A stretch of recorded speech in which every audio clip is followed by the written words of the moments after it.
Hello বন্ধুরা, welcome to my YouTube channel. আজকে একটা নতুন ভিডিও নিয়ে চলে আসলাম এবং সম্পূর্ণ অন্য রকমের ভিডিও। আমি যেরকম ধরনের ভিডিও বানাই, মানে film updates, film trailer, teaser, এরকম রিয়াকশন, এই টাইপের ভিডিওগুলো, আজকে একদম অন্যরকম ভিডিও। আপনারা থাম্বনেলটা দেখেই বুঝতে পেরে গেছেন এই ভিডিওটার বিষয়বস্তু কী হতে চলেছে। তো আমি অনেক দিন ধরে এই ভিডিওটা করার কথা ভাবছিলাম। আমার কিছু বন্ধু বান্ধব এবং বেশ কিছু পরিচিতদের কাছ থেকে সাজেশন নিয়েছিলাম যে করা উচিত কিনা। শেষে কিছু নেগেটিভ পজিটিভ পাওয়ার পরে আমি অবশ্যই ভিডিওটা করার সিদ্ধান্ত নিলাম। বাংলাদেশের যে পরিস্থিতিটা দেখে এই ভিডিওটা করতে আমি বাধ্য হলাম। সেটা হচ্ছে, আমিও মনে হলো যে কিছু বলা উচিত। অনেকেই করছে এই ভিডিও, এরকম টাইপের ভিডিও বাংলাদেশের যে অবস্থা সেই নিয়ে। সেটা হচ্ছে, আপনারা সবাই জানেন বাংলাদেশে ওটার ওপর মানে সংরক্ষণের বিরুদ্ধে প্রতিবাদ চলছে। স্টুডেন্টরা প্রতিবাদ করছে, কিন্তু সেই প্রতিবাদে পুলিশরা যেভাবে তাদের ওপর অত্যাচার এবং বিশেষ করে মেরেও দিচ্ছে, সেই ভিডিও মানে আমি দেখে রীতিমতো স্তম্ভিত হয়ে গেছি যে এরকমও হতে পারে। সে খুব ভয়াবহ অবস্থা। আজকে তো শুনলাম ওখানে কারফিউ জারি হয়েছে এবং শুট অ্যান্ড সাইটের অর্ডার দিয়েছে। এটা মানে মারাত্মক। মানে জানি না এই রকম নির্দেশের কারণ কি, এতটাই ভয়াবহ অবস্থা ওখানকার। সত্যি আমাদের ভারতীয় বন্ধুরাও ওখানে রয়েছে, ভাইরাও ওখানে রয়েছে, তারা অনেকেই ফিরে আসছে এবং ফিরে আসার সময় তারা মানে বাজে পরিস্থিতির সম্মুখীন হচ্ছে।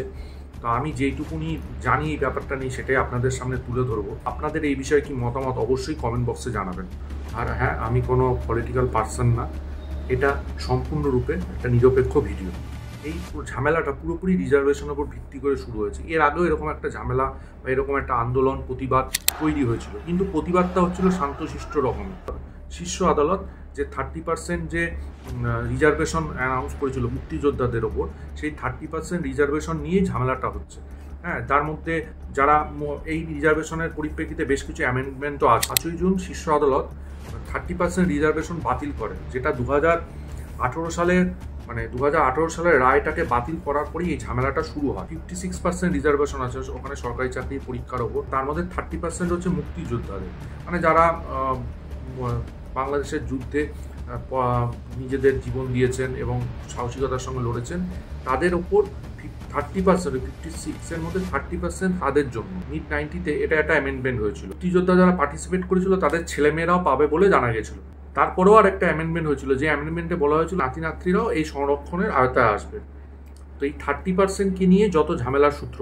বাকি 26% যেটা রয়েছে ডিসেবিলিটি মেয়েদের জন্য, এই সংরক্ষণকে নিয়ে বাংলাদেশে যেরকম ব্যাপার ঘটছে সেইটা মানা যায় না।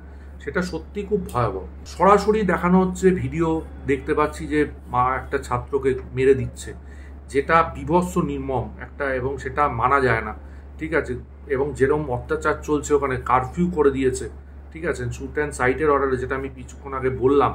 ঠিক আছে, এগুলো সত্যি মানা যায় না। এবং এই জিনিসগুলো মানে যত তাড়াতাড়ি হোক সলভ করুক। এবং তারপরে বলবো, ওখানকার যে সরকার, মাননীয় প্রধানমন্ত্রী ওখানে যেটা বলেছেন কিছুদিন আগে প্রেস কনফারেন্স করে, সেটা আরও মারাত্মক। মানে এই যে আন্দোলনকারী স্টুডেন্টস, তাদেরকে রাজাকারদের সঙ্গে তুলনা করেছেন যে, এবং সেইটা মানে সত্যি তারপরে আন্দোলনটা আরও তীব্র আকার ধারণ করেছে। কারণ এরা শান্তশিষ্টভাবে আন্দোলন করছিল, সেই জায়গায় দাঁড়িয়ে তাদের মুক্তিযুদ্ধ যে হয়েছিল, সেই মুক্তিযুদ্ধতে তাদের মানে বাজে রকম ভূমিকা ছিল। তারা মেয়েদের রেপ করতো এবং বিভিন্নভাবে অত্যাচার করতো। তো তাদের সঙ্গে এদের তুলনা করেছে। তো এবং তারা বলেওছে, ছাত্রছাত্রীরা বলেওছে যে আমরা অধিকার লড়াই করতে এসে অবশেষে রাজাকার হয়ে গেলাম। প্রশাসনের যে ওদের প্রতি যে অত্যাচার, সেইটা মানে দেখা যায় না। মেরে দিচ্ছে, তারপরে গুলি করে দিচ্ছে, কাঁদানে গ্যাস ছুটছে, এবং শুনলাম নেট ফেট সব বন্ধ ওখানকার। ঠিক আছে, কারফিউ তো রয়েছেই, তো স্কুল কলেজও বন্ধ করে দিয়েছে। তবে এই পরিস্থিতি ঠিক হবে বোঝা যাচ্ছে না। 15ই জুলাই সন্ধ্যে 7:15 প্রায় 20 থেকে 25 জন লোক ঢাকা মেডিকেল কলেজে ঢুকে পড়ে, এবং তারা যারা ওখানে আহত ছিল ছাত্ররা, তাদের ওপর অত্যাচার করে এবং সেবা শুশ্রূষা করছিল, তাদের ওপরও হামলে পড়ে। মানে ওই সময় অবস্থাটা আরও খারাপ হয়ে যায়।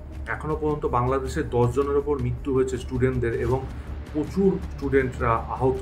এবং সত্যি এগুলো দেখলে গায়ে শিউরে ওঠে যে কি অবস্থা পার্শ্ববর্তী দেশে। বাংলাদেশের আজ প্রতিটা কলেজ ক্যাম্পাস সব রক্তাক্ত, মানে খুব মানে প্যাথেটিক অবস্থা। সব কিছুই বন্ধ করা যেত যদি সরকার একটু মানবিক হতো, একটু এইটা নিয়ে ভাবতো। ছাত্রদের যে সংরক্ষণটা আছে, সেই সংরক্ষণটা তাদের পাওয়া, তাদের অধিকার। এরকম ছাত্রদের ওপর অত্যাচার, সেটা সত্যি দেখলে অবাক লাগে। এবং আজকে সুপ্রিম কোর্ট রায় দিয়ে দিয়েছে যে 93% নিয়োগ হবে মেধার ভিত্তিতে, যেটা একটা ঐতিহাসিক রায়। সংরক্ষণের যে পার্সেন্টেজটা ছিল সেটা 5% হয়ে গেল। তো এটা একটা বিশাল ঐতিহাসিক রায়। তো অবশেষে ছাত্ররাই জয় পেল কোর্টে। যে এই জয়ের মধ্যেও রয়েছে অনেক ছাত্রর মৃত্যুর জন্য পরিবারের কান্না এবং তাদের স্বজন পোষণের যে কান্না সেটা রয়ে থাকবে, এবং এইটা একটা কালো দিন হয়ে থাকবে বাংলাদেশের জন্য। এবং এরকমভাবে যে অত্যাচার এরকমভাবে যে হলো এবং এখনও চলছে, অনির্দিষ্টকালের জন্য কারফিউ রয়েছে, জানি না এই পরিস্থিতি কবে ঠিক হবে। অল্প কিছু বিস্তরের মধ্যে এই ভিডিওটা বানালাম। তা আপনাদের কেমন লাগলো অবশ্যই জানাবেন, কমেন্ট করে জানাবেন, এবং ভিডিওটা ভালো লাগলে লাইক করুন, শেয়ার করুন, চ্যানেলটা সাবস্ক্রাইব করুন, পাশে থাকা বেল আইকনটা ক্লিক করুন নতুন কোনো আপডেটসের জন্য। ততক্ষণের জন্য গুড বাই বন্ধুরা।